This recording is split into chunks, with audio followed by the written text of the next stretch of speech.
We're now getting into applications of calculus. We've learned all of the techniques used to find the first derivative, product rule, quotient rule, and most importantly, the chain rule. And now we're finding that we apply these rules, we apply the first derivative to real world problems that give us solutions that you really couldn't find otherwise. Today we have an excellent example of this, one of my favorite applications of the first derivative, and that is optimization. Now, optimization is where you have a function, and that function could have some output. It could be profit, it could be cost, it could be temperature, it could be volume, it could be a number of different things. And what we want to do is we want to fine-tune the input in order to receive a maximum output, or fine-tune the input down here in the x direction or the t direction so that we get a bare minimum output. And it depends on what the function is as to which one you want. If it's profit, certainly we want a maximum. If it's cost, we want a minimum. And if it's temperature, and it's in an engine, let's say, we also probably want a minimum. We want to keep the temperature down. So it depends on the application as to which one you're going to look for. However, they're all really the same in the regard that they are critical numbers. So we're going to seek out our critical numbers. Now, it's really hard to do that when you have 2 or 3 tuning knobs. That's hard. To get a peak with a couple of tuning knobs is difficult.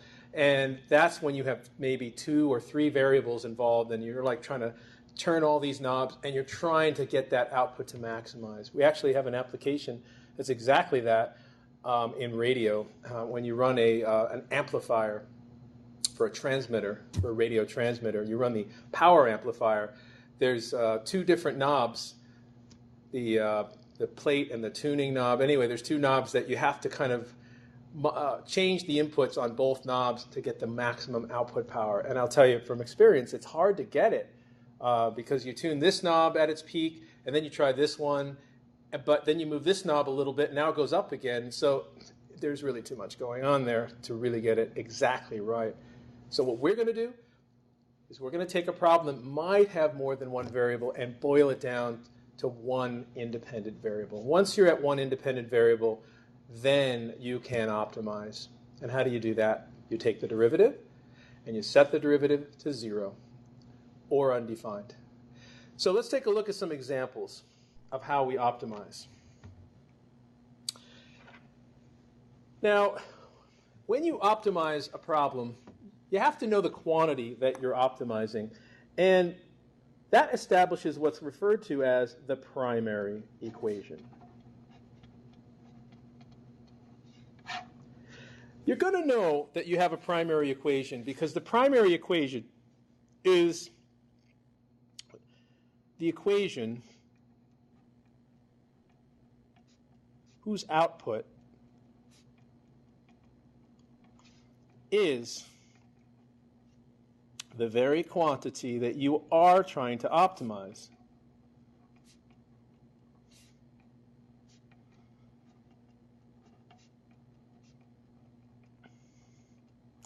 So it shouldn't be tough to know which one is the primary equation because it will have right in front of it V for volume if volume is the thing you're trying to optimize. It will have T for temperature equals if T for temperature is the thing you're trying to optimize. So it should be clear as to what the primary equation is. The problem is here that there may be more than one independent variable.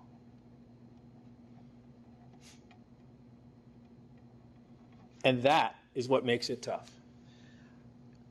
If you're trying to peak something, some output, and there are 2 independent variables, those are tuning knobs on this amplifier, and to get the settings just right, and they interact with each other too, so you might think you could peak one knob and then come and peak the other knob, and you would be at the maximum output, but the reality is no, because they interact with each other, after you've peaked one and you come and peak the second one, you can move this other one and get even a higher output.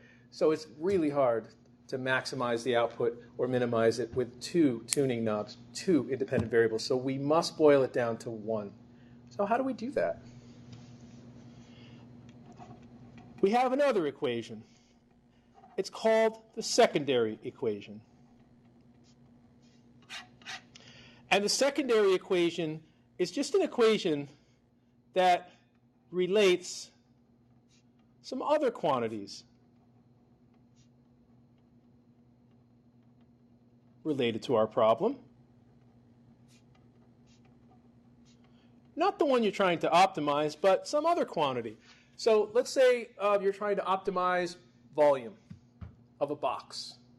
You're building a shipping container, a box, and you want to have the most volume in that box because you want to be able to ship the most, greatest number of items, let's say. But there are other quantities associated with that box, and we can use those to do our secondary equation. What other quantities might you have? How about area? Area of the base of the box. That's another quantity, and that will create an equation. How about surface area of the whole box? So you know how a box comes, from Amazon. It's got 6 sides to it, top, bottom, and 4 sides around, and you want the area of all 6 panels. And that's just another quantity related to our problem. It's not the thing you're trying to optimize. It's something else. But this will help us. And here's how it helps us. I need you to take that secondary equation and utilize it to solve for one of its independent variables.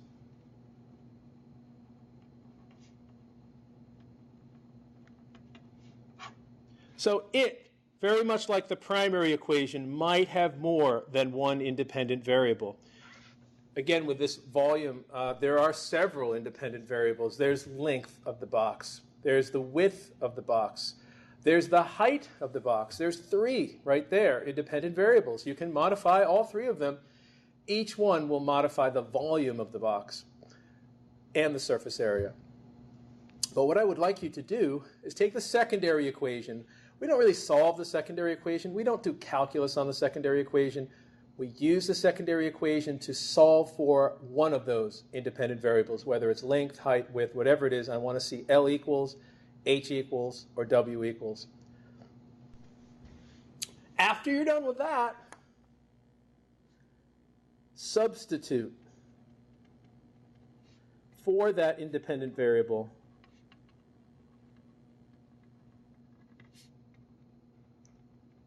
into your primary equation.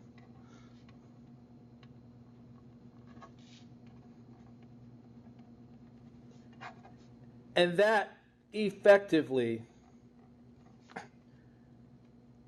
rewrites the primary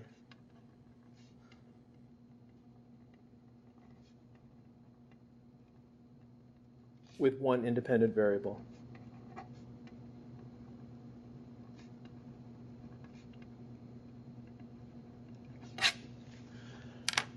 So, I think you can see what we do with the secondary. With the secondary, we write down another relationship, not the one I'm trying to optimize, just something else about our problem. We have a quantity like surface area, let's say. We have, on the other side, independent variables like length, width, and height. But then you actually rearrange it and you solve for one of those independent variables. And then what you do is you go back to the primary, and wherever you, let's say we solve for width, W equals something. You go to the primary, and in there, wherever you see a W, you replace it with whatever's on the right side of our secondary equation now, and you've effectively eliminated W from that primary equation. What ends up happening is the primary equation will then be written in one variable, and now you can do calculus on it. Now you can do f prime, let's say. F prime equals 0 is, in fact, what we'll probably end up doing, because I'd like to optimize that function. I'd like a maximum or a minimum, and f prime equals 0 or undefined will get you that. So, going back here, what's the final step? Effectively, we've rewritten the primary equation in one independent variable. Now what do? Now, you may optimize the primary equation.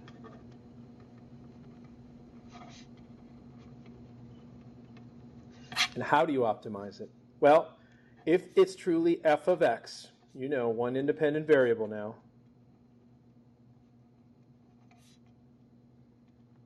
the way to optimize an f of x, the way to find peaks and valleys,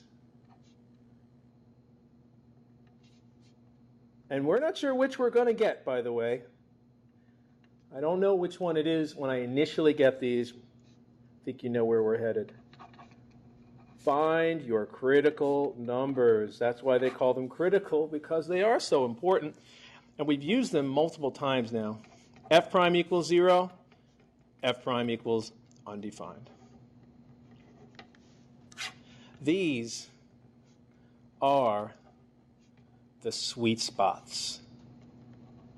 What do I mean by that? This is where we're tuning around in X, one tuning knob, and we have reached a maximum output. We're changing our tuning knob, one tuning knob, and we've reached a minimum output. These are the sweet spots.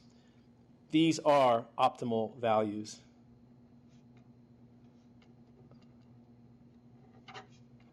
These are optimal X values, which will produce either max or min outputs. And that's what we're truly interested in. We want to maximize or minimize. And that calculus is very, very good at that.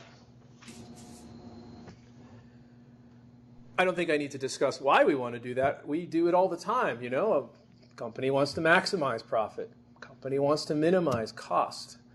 Engineers trying to minimize temperature, you know, on the so that it doesn't overheat the engine, let's say. They're trying to keep that down.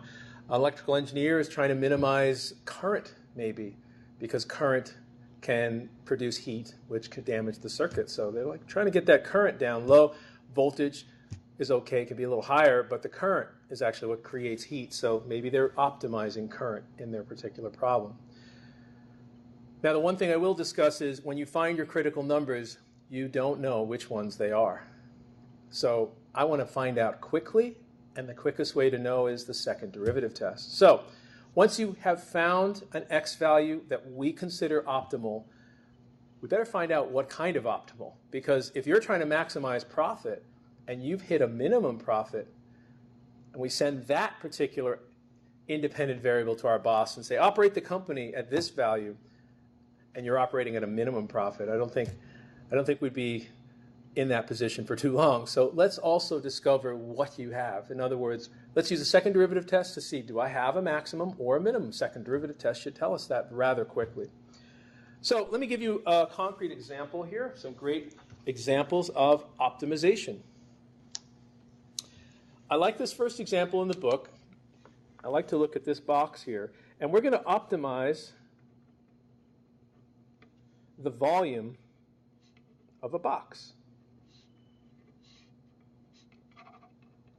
So let me draw you a cardboard box here, three-dimensional.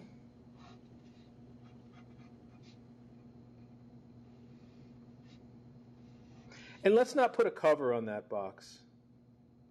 So that's kind of what it would look like without a cover. Now it does have a bottom to it. Box wouldn't be too useful if it didn't have a bottom to it. So we'll kind of make it transparent so you can see what's inside here. Now, the one thing I am going to do here is 3 independent variables. That's too much for us to handle, so I'm going to make it 2 independent variables. And the way to do that is to make the base of the box a square. So let's make the base of the box a square. So if you have defined the length, you have also defined the width. And that's a quick way to eliminate an independent variable. They're both the same. We do have control over height. So height can be whatever you want. X can be whatever you want. And that's it, 2 independent variables. So the volume of the box is a 3-dimensional volume, so we should have 3 dimensions, and it certainly is 3 dimensions. It's length times width times height. So the volume of this box is x squared h. Which equation is that? Primary or secondary? Well, I did mention that the primary equation is the equation of the very quantity you are trying to optimize. In this case, I'm trying to optimize volume. I want the most three-dimensional volume so I can ship the most amount of items in this box. So this is the primary. And the primary equation is also the equation that you know the least data on. In other words, you don't know volume, you don't know x, you don't know h. So you don't know anything about it, you just know the relationship. We need some other relationship, some other geometrical relationship on this box. And what I'm going to tell you is this. The way I built this box was I started with a piece of cardboard. Now, this particular piece of cardboard was 108 square inches flat. It could be a square, it could be a rectangle, I don't really care. And then what I did was I cut it up and I made these panels. 1, 2, 3, 4, 5 panels of my box. So this is area right here. And I want you to use it all. And where's that area going to go into? Well, it's going to go into these panels. That one, that one, that one, and that one. These are the side panels right here. 1, 2, 3, 4. And let's not forget this one. That's the base of the box right down below here so that it has a bottom. No top, though. So let's cut this up into 5 pieces. Well, what's the area of all these panels here? Well, this is a dimension x and a dimension h. They're all x's and h's. These are the heights of my box, and the x is one of the dimensions here. So x by h, and this is an x by x. So if I were to add up the area of all of these flat panels, it would appear to me that 108 square inches went into 4 panels that have an XH area, 4 of those, and then 1 panel that has an X times X area. That's this one here. So we have some information that 100 square inches must be 4XH plus X squared.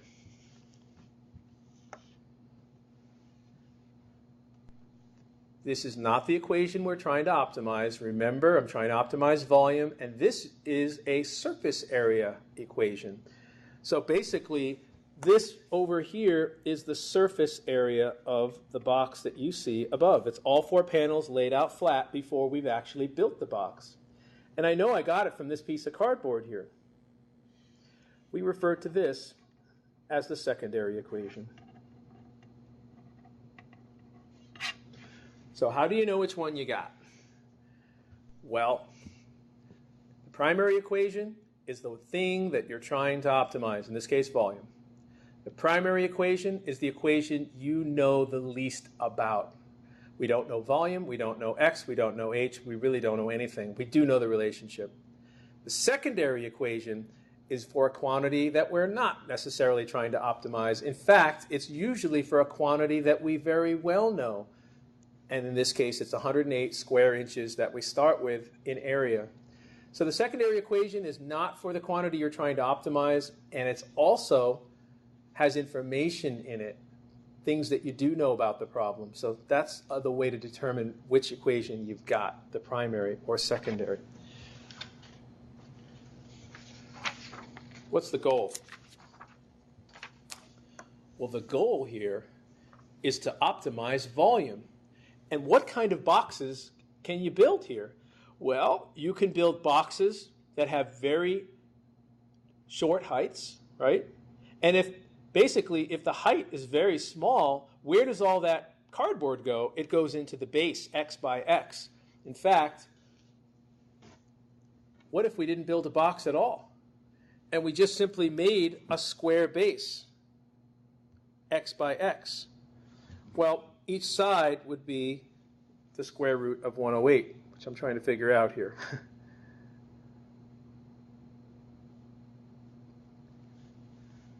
And my calculator is not really doing it. Sorry about that. I'm not sure why it's not working. In any case, if I were able to do the square root of 108, which I can't, the calculator's not behaving today, we would get a square base here that's about 10 by 10 or 11 by 11, something like that. But notice that if that's all we did, how much volume would you have? None. There'd be no three-dimensional volume. Okay then, so we'll make H really small. We make H really small. You have that big panel on the bottom with a tiny bit of height. How much volume do you have? Not very much. What if we decided to put all of the surface area into these panels right here, these 4 panels? Now, if you use up most of your cardboard in the 4 panels, you don't have much cardboard to make that base, do you? You've used most of it up. But we'll leave a little bit for the base. We'll leave a postage stamp down there for the base. Now you have a little tiny postage stamp and these really tall sides. But how much volume is in there? Well, because the base is so small, the volume is also very small. So I can use the same amount of cardboard and I can get boxes that have small volumes on either end, or I could get a box with a medium volume or a high volume in the middle somewhere. That's really what we're trying to do. What should we set X and H to get the best box possible? Let's do this. So volume is X squared H. And let's say that, your volume peaks somewhere. Maybe as you're picking an X value, you get some kind of nice magic peak for volume. And you know what? That's where we want to operate, right down here at that X value. How do you do that with 2 variables? The answer is you don't. I need this to be with 1 variable. So how do we do that again? We take the secondary equation and you solve for one of the variables. What's the easiest variable to solve for? To me, it looks like H would be the easiest one to solve for. So let's go ahead and solve for it. First step, get rid of the X squared. Next step, get rid of the 4x. Now, wherever you see an H, you're within your rights to simply replace it with this stuff over here. And what is all that doing for me? By always picking H to be equal to that equation over there, that formula over there, you are making sure that we are using up 108 square inches of cardboard. So that's what this thing does. It forces us to use only 108 square inches of flat cardboard. But wait, I'm building a box. The box has a volume of X squared H. But hey, wherever you see an H, replace it with that. That's your substitution phase. So let's do it. 108 minus X squared all over 4X. Well, one nice thing, the X's do cancel. And I get that volume is 108X minus X cubed all over 4. So what equation is this? This is the volume equation of any box that is ever built, starting with 108 square inches of cardboard. All you have to do is prescribe the X dimension, and H is automatically sort of built into this thing. But the beauty of it is, it's in 1 variable. So what should you do next? Well, I would take the quarter and just sort of park it out front there. Makes it a little easier to handle. Well, whatever this volume curve looks like, I want to be here at the very top of my curve. And where is that? Critical number. That's what's going to get me to the top of my curve. Let's do V prime equals 0. The 1/4 is along for the ride. I'm not too worried about it. This becomes 108.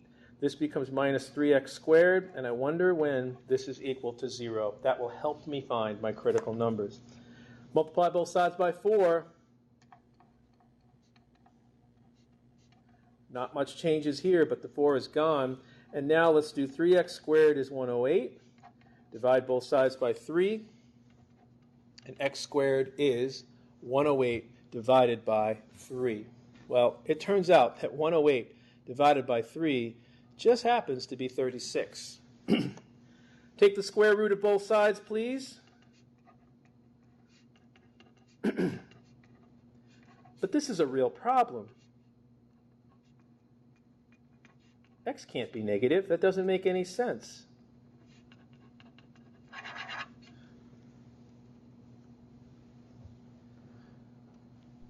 So apparently, if you want the most volume of this particular box, you should set x to be 6. And if you set x to be 6, the bottom square will be a 6 by 6 square. And h gets calculated automatically, or we can actually use that formula that we made up for h, and we'll get the dimensions of our box. Let's do that. Do you remember the secondary equation, which was this one? We should be able to use this to find out what h should be. So let's do that. So what's the height of this box that we created? It's 108 minus 36 over 24. 108 minus 36 is 72 over 24. 3. You want the biggest box. You should make the height 3.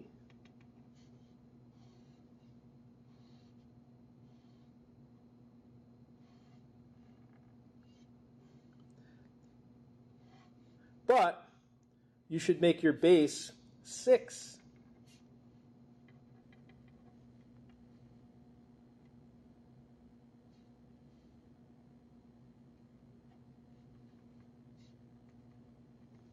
Okay, a couple things I'm going to do with this box. Number one, I'm going to make darn sure that we used 108 square inches of cardboard.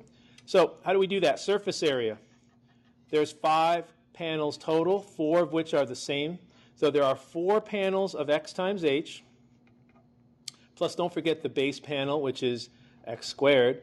And I hope that's 108, or this isn't correct. We used 108 square inches of cardboard. So 4 times x times h plus x squared better be 108 square inches of cardboard. So let's see, that's 24 times 3 plus 36.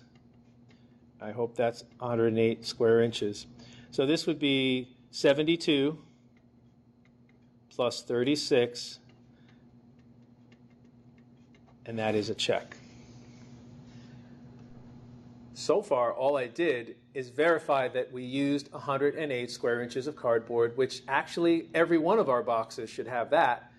Even the box with the little postage stamp and the really tall sides will still use all the cardboard.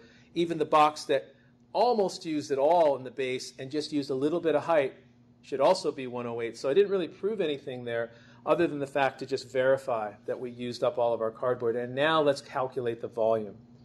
So the volume looks like this.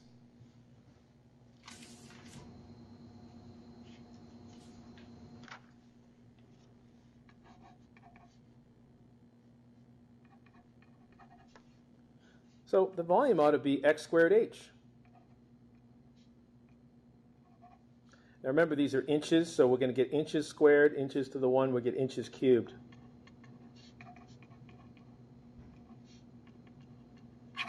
Now, I will say that doesn't always happen. This was just kind of happenstance that we got the same number. It doesn't have to be that way. But we did get 108 cubic inches of volume. So I guess the real question might be, is that the most amount of volume that you can get from this configuration? And in order to really know that, I think a good thing to do here would be to graph our volume function and show that not only is the sweet spot when x equals 6, but also show that the highest volume possible in this configuration is 108. So I'm going to bring up my graphing calculator here on my computer, which I use this program called Desmos, this site. And what I'm going to put into it, I can't really put x squared h, because if I put x squared h, like, there's too many independent variables for this thing to handle. So I'm going to use the version of the volume equation that we came up with when we substituted the secondary equation in. Now, this is what it was. It was a quarter times 108x minus x cubed. Naturally, I'm going to have to change the scale here so we can see what we got. And let's see what we got. So negative x makes no sense, so I'll get rid of that. We'll go from maybe 0 to 10 in the x direction. Negative volume doesn't make any sense either, so we'll go to 0. And let's go up to 110 for our maximum volume and see if that's what's happening if we peeked out there. So I'm not getting anything yet because there's a 0 over here that shouldn't be there. Let's get rid of that. Okay, that doesn't like that for some reason. I'm not sure why.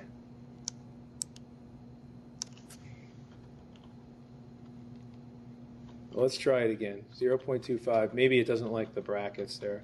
Yeah, that's what it didn't like. So there we go. Check out what happened here, guys. The maximum volume possible is right up here at the top. And the top of this curve lines up. The coordinates are 6, 108. So 6 was the sweet spot, and 108 was the maximum volume.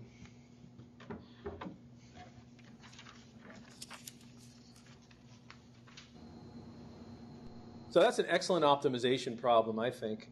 It's optimizing volume. We needed another equation to help us determine the volume equation with one variable, and then we were able to then optimize it. So what is optimization? It's finding a critical number. Now, the other thing we didn't do on this problem is, did we really get the maximum volume in a box? Or maybe we got the minimum volume of our box. We're not sure. Now, the graph shows us clearly that we did get a maximum. However, mathematically, the way to figure this out is to sample the second derivative at that value that we just determined, 6. So in order to do that, we better get our second derivative. Let's do v double prime. So what's v again?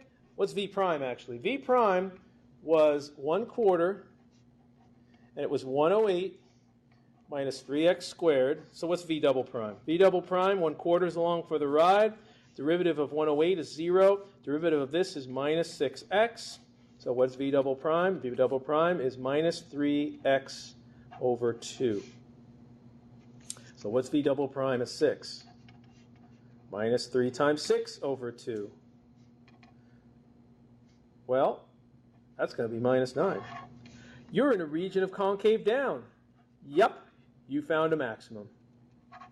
So that's the other thing you can do to finish this kind of problem off, is get the second derivative and determine, did you really get a maximum? Maybe you got a minimum you might want to check. Let's try one more example. And what I'd like to do for this example, take a look at another optimization problem.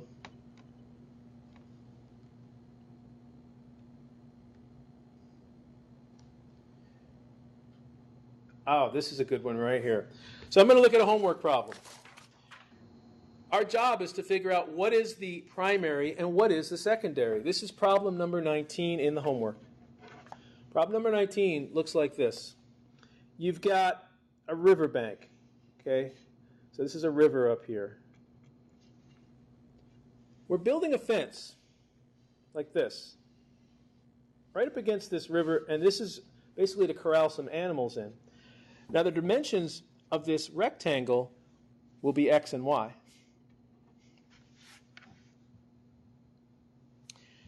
Now, this pasture here,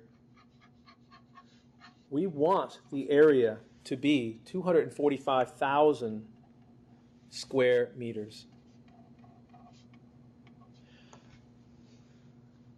So that's carved in stone. That's a done deal. The area must be that. We need that much area for our animals. But you can build 245,000 square meters in area many different ways. One way would be to make this a square. One way would be to make y very, very narrow and make x very, very long. My question is, I want to save some money here. I want to save money on my fence. How am I going to get that much area in my corral here for my animals and save money on fence? I want the least amount of fence possible. So let's figure out what the primary and secondary equation is. What's the amount of fence you would have to purchase? Well, it's linear fence. So there's a piece of fence here. There's a piece of fence here, linear fence, and there's a piece of fence here. So I would say that, let's say L or P for perimeter. The perimeter is the amount of fence I purchased. Well, I purchased a Y length of fence. I purchased an X length of fence. And I purchased another Y length of fence over there. So the perimeter of this is X plus 2Y. Which one is the primary and which one is the secondary? Well, the primary equation, number one, is the thing you're trying to optimize. We are trying to optimize perimeter. Perimeter is how much fence I would have to buy. Number two, the primary equation is the thing that you know least about. We don't know any of this stuff down here.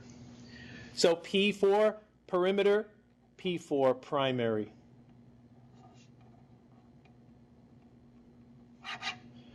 What's the secondary equation? Secondary equation is you need to relate other quantities on this particular problem, and there is a quantity we know about. It's the area. Now, the area of a rectangle, whether there's the river there or a fence there, doesn't matter. The area is x by y. So the area is xy. But see, we do know something about this. We know the area. We want the area to be 245,000 square meters.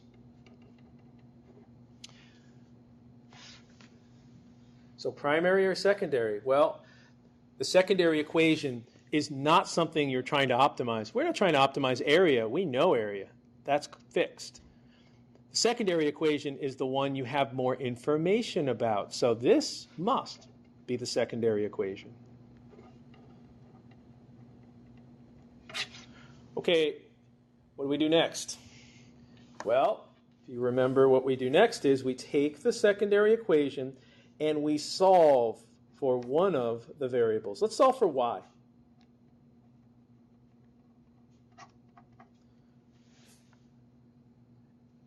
Now what do? We go back to the primary, which is right here, and we substitute into the primary. So the primary now becomes x plus 2y. Well, instead of y, we're going to put 245,000 divided by x. The primary equation is x plus, that's 2 times 245, or 490,000.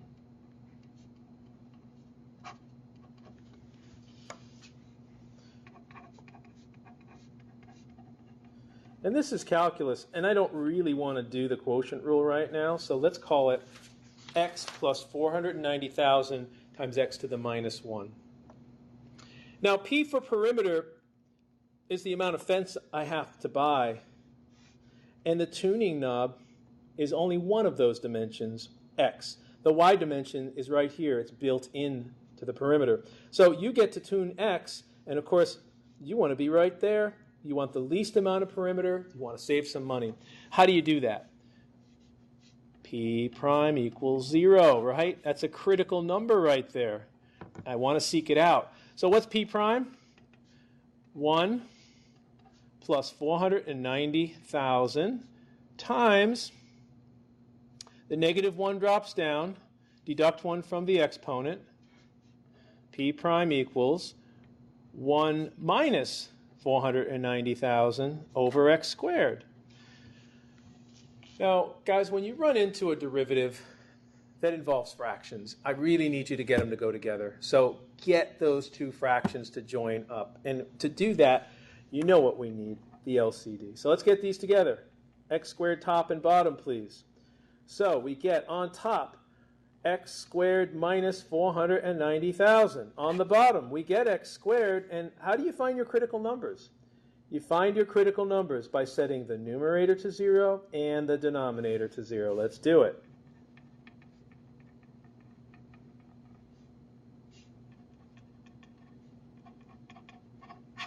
There's one critical number right there.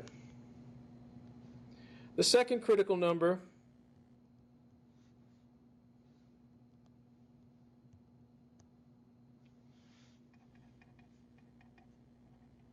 is right here, second and third.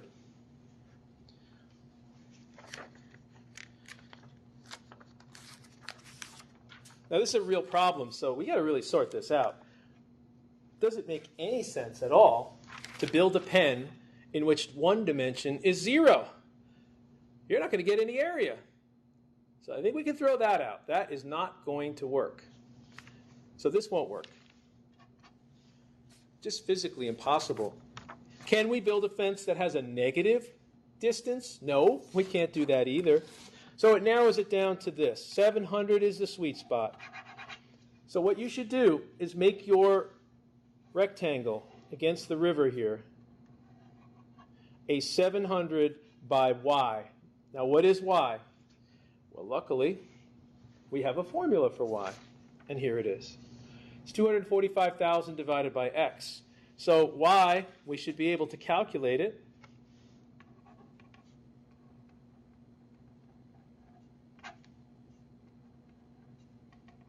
So let's see what we got for y. 245,000 divided by 700 is 350. These are in meters, by the way.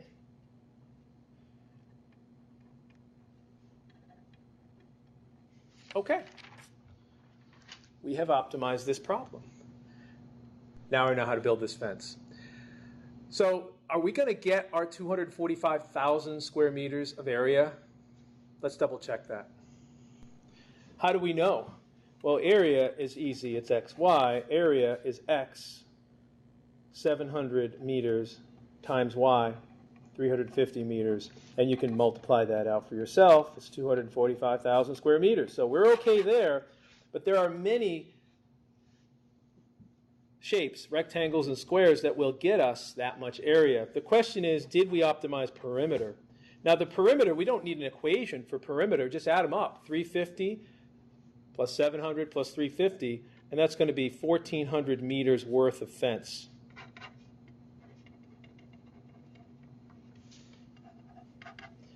And hopefully that's a minimum.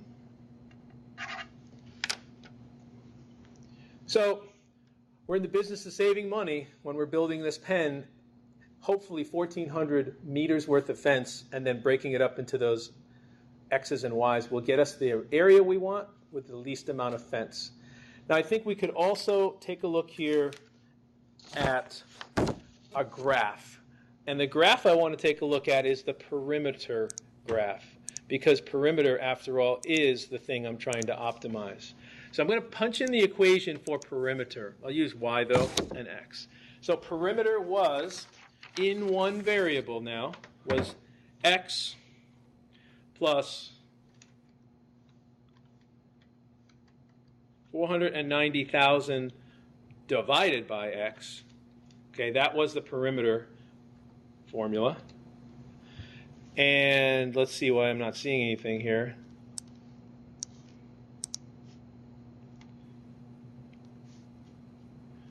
Okay, well, let's try it down here then. Y equals x plus 490,000 divided by x. Okay, I'm not quite sure why it's not graphing that for me. But, well, maybe we can use Wolfram Alpha then. So Wolfram Alpha can also do this, and that's going to be y equals x plus 490,000 divided by x. All I want to do is prove to you that at 1,400 meters, that's the least amount of fence to be used to get that area that's been asked for. So let's see. Well, Wolfram Alpha is not doing it either. Hold on. Where's my graph?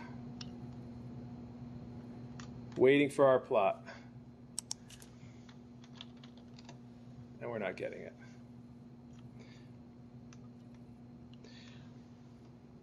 I guess you'll have to take my word for it.